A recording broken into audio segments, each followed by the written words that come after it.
Hello my gardening friends. I'm going to do a video today walking along my long narrow vegetable garden and just talking about this and that and showing you what's going on.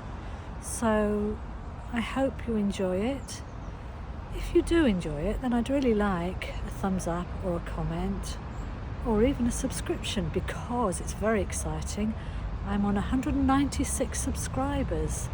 So if I reach 200, I can have a bit of a celebration. So I will just turn the camera around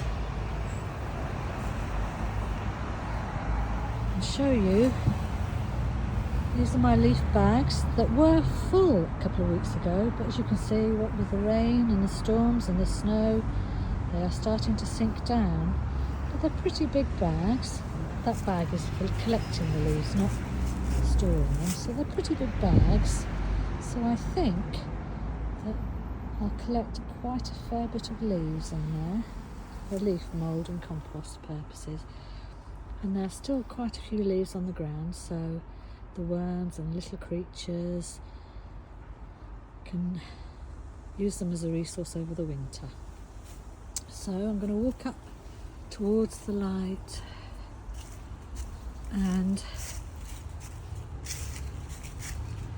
talk to you about what's going on up here. Just going to say, while I'm walking, I've got numb toes because I've been out here this morning and it is blooming cold. The sun may be shining, but it is very, very cold. And once I've finished this film, I'm going to go in and have a nice hot drink. These beans I'm going to just leave to die on the tripod and then pull them up in the spring when they've all died back. I'm not going to save the seeds. I think they've become hybrid seeds from the different varieties of beans and Greek gigantes beans that I've grown over the years. So the pods are a bit tough and not really very prolific. So I bought a whole new load of seeds from Real Seeds, which is an organic, sustainable seed company that I really rather like. And so we'll see. And I've also been given some lovely seeds from both Nick the Gardener and Terry from Gardening on a Budget.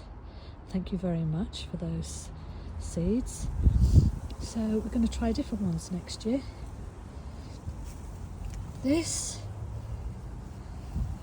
is a bed of broad beans, and we have some lovely big swede growing now.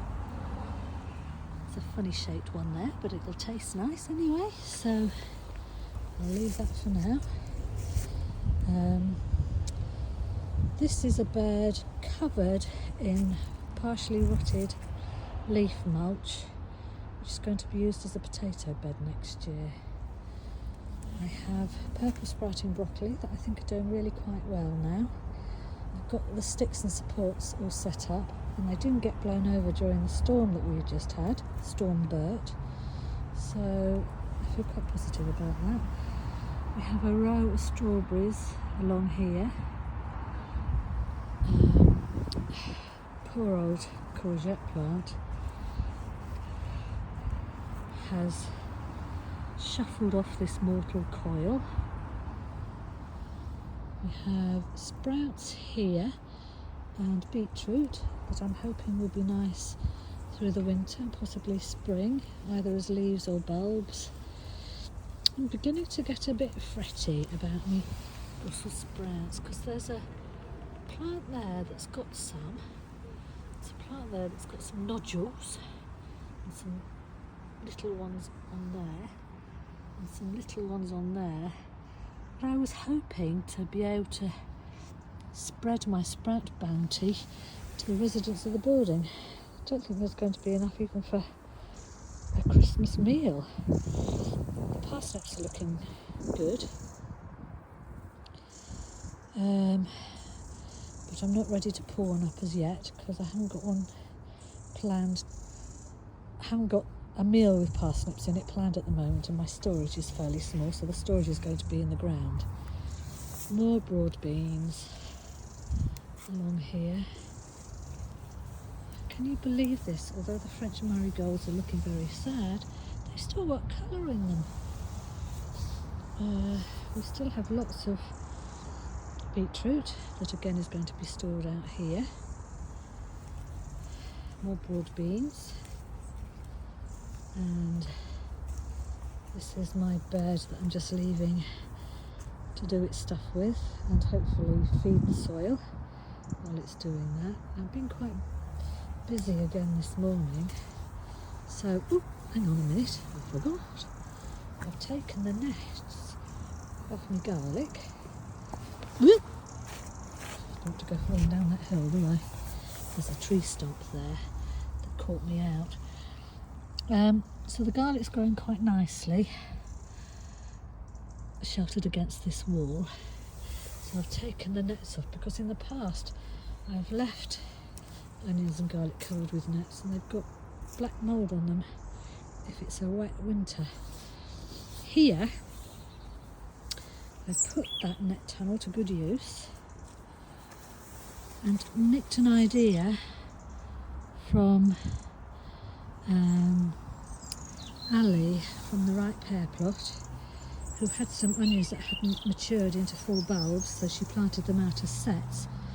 And I've copied that idea here. I think I had about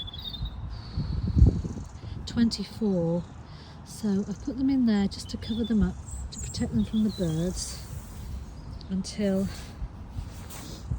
they've rooted nicely, and then I'll take the net off. I've just topped that bag up with the weeds that I pulled up. Creeping buttercup, what a pain. But there we are, got a lot out now. That's a compost bag that is just sitting there over winter. And in here is another big leaf bag. So, and there is just garden waste and cut branches and leaves, and I'm hoping that it makes a marvellous garden habitat for creatures, because it gets left almost completely undisturbed and it's out of the way of people, but it's got woodland up behind. There's a field there, and then beyond the road where the house you can see is a big ancient woodland, so we're very well served for nature around here.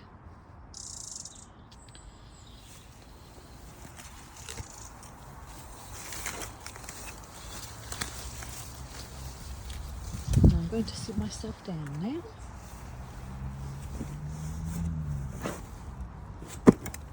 On the less soggy side of me, Neela. I just wanted to say, turn myself around a bit. Oh, there goes a cat. I just wanted to say that I'm having my other cataract done on Friday, which means that again I won't be able to come up and do any gardening or any lifting for a month. So I will say my farewells until then. That'll take me to Christmas, and then hopefully I'll be able to harvest some Christmas goodies and take you along on my journey with that. I hope that you're all well and not being too battered by winter weather, and it'd be nice to hear from you. Keep well and keep safe. Bye for now.